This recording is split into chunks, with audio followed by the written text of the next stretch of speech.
Sir आपको नहीं लगता है कि मिलिट्री टाइप ज़्यादा है, इस यात्रा से हमें डिफेंस में जो है काफ़ी कुछ मिला है? अब आगे देखना है कि बाज़ार में हमें कितना लाभ मिलता है इसका। नहीं, मैं इसके बारे में बताऊंगा, लेकिन पहले जो बात मैं कर रहा था आपसे अभी, वो ये कि जो समुद्र में जो है जो नेविगेशन जो है, समुद्र में जहाज़ चलते हैं उनका जो रास्ता है, उसमें किसी प्रकार की रुकावट ना, उनको पूरी आज़ादी हो, तो ये थोड़ा सा नाजुक सा विषय है, ख़ास तौर से चीन के मामले में, क्योंकि वो जो है कई जगह आपत्ति करते हैं उनके जाने में, और इसके ऊपर जो है चीन और अमेरिका के बीच में झड़पें समुद्री वो क्या कहते हैं नौसेना के स्तर पर हो चुकी हैं। इसके अलावा जो है उन्होंने कहा कि ओवर फ्लाइट्स के जहाज़ जो हैं वो भी उन इलाकों में जा सकते हैं, उसके ऊपर भी अमेरिका और चीन में झड़पें हो चुकी हैं।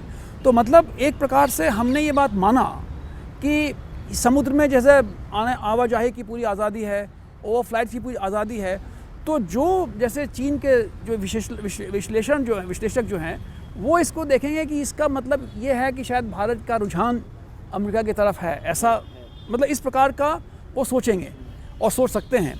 तो मतलब ये कि इस प्रकार से जो उन्होंने कहा हमारा, और बड़ा ही अच्छा उन्होंने एक फॉर्मुलेशन दिया कि जो हमारी जो डिफेंस कोऑपरेशन है उसमें कहा कि एक दूसरे को, दोनों देश अमेरिका और भारतवर्ष एक दूसरे को ऐसे उनका व्यवहार करेंगे जैसे कि उनके जो है बहुत ही घनिष्ठ उनके साथी हैं। तो जैसे समझ लीजिए, ये ज़रूरी नहीं कि ये बात इसमें लागू होती है या इनका इरादा ये था, लेकिन क्लोजेस्ट का मतलब ये है कि डिफेंस टेक्नोलॉजी है, जॉइंट प्रोडक्शन है, या टेक्नोलॉजी ट्रांसफ़र जैसे मैंने बताया, वो सब जो है सेल्स हैं डिफेंस की। वो जैसे भारतवर्ष तो काफ़ी बड़ा उनका जो है खरीद काफ़ी, भारतवर्ष काफ़ी खरीद करता है अमेरिकी हथियारों की, तो वो जो है उसको और जो है मतलब उसके लिए रास्ता और खुल गया है। तो ये सब अगर आप देखें तो ये वाकई एक बहुत ही महत्वपूर्ण जो है दोनों देशों की नीतियों में बड़ा महत्वपूर्ण परिवर्तन आया है, और इसकी महत्ता इन्हीं चीज़ों में है। ये ठीक है भाई, अग्रीमेंट वगैरह साइन नहीं हुई, बात दूसरी है, लेकिन ये जो है कि एक पॉलिसी जो है, एक नीति निर्धारण जो हो गई है वो आगे भविष्य के लिए वो बहुत ही महत्वपूर्ण है। विनीता जी, आपका ऑब्जर्वेशन? इनकी बात से पूरी तरह सहमत हूँ कि पहले जो पिछले सालों में देखा गया है कि जो अमेरिका का जो रुझान था वो चाइना की तरफ ज़्यादा था, और अब कई रुझान शिफ्ट होकर इंडिया की तरफ आ गया है, क्योंकि इंडिया में आने के रीजंस हैं। पहला कि पॉलिटिकली हम लोग बहुत सिमिलर एंटिटीज़ हैं, वो भी एक डेमोक्रेसी है, हम भी एक डेमोक्रेसी हैं। फिर हमारी जो चाइना से सिमिलरिटी थी कि वो भी एक बहुत लार्ज मार्केट है, पॉपुलेशन वाइज हम भी एक बहुत लार्ज मार्केट है।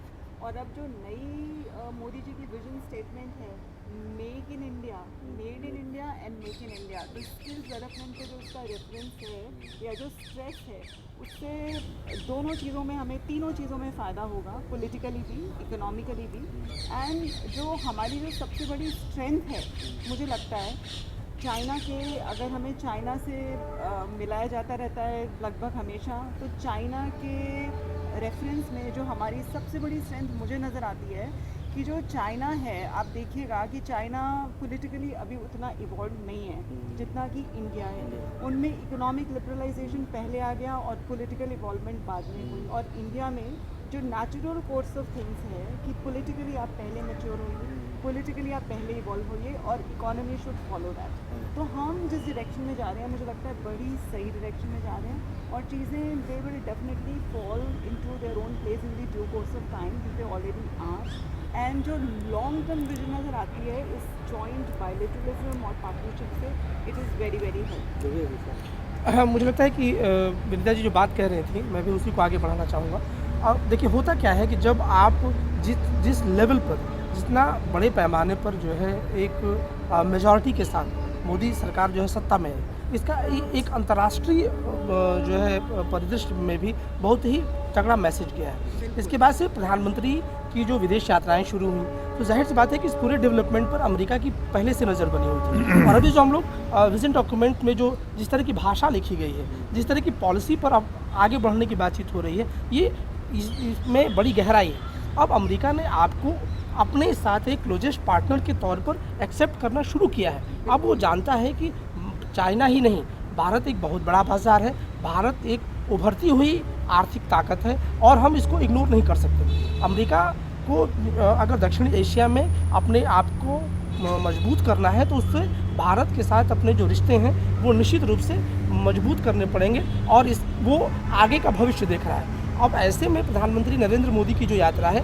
वो उसके कई व्यापक जो है आयाम है, उसी के तहत जो ये सब सारी जो कवायद हुई वो आगे बढ़ रही है और मुझे लगता है कि कहीं ना कहीं इसको बहुत सकारात्मक दृष्टि से देखना चाहिए। अंतर्राष्ट्रीय जो समाज है वो कहीं ना कहीं वो चाहे हमारे जो पड़ोसी देश पाकिस्तान हो, चाहे चाइना जो जिसके साथ थोड़ा लुका छिपी का खेल चलता रहता है, वो भी अब एक गंभीरता से लेना शुरू करेंगे।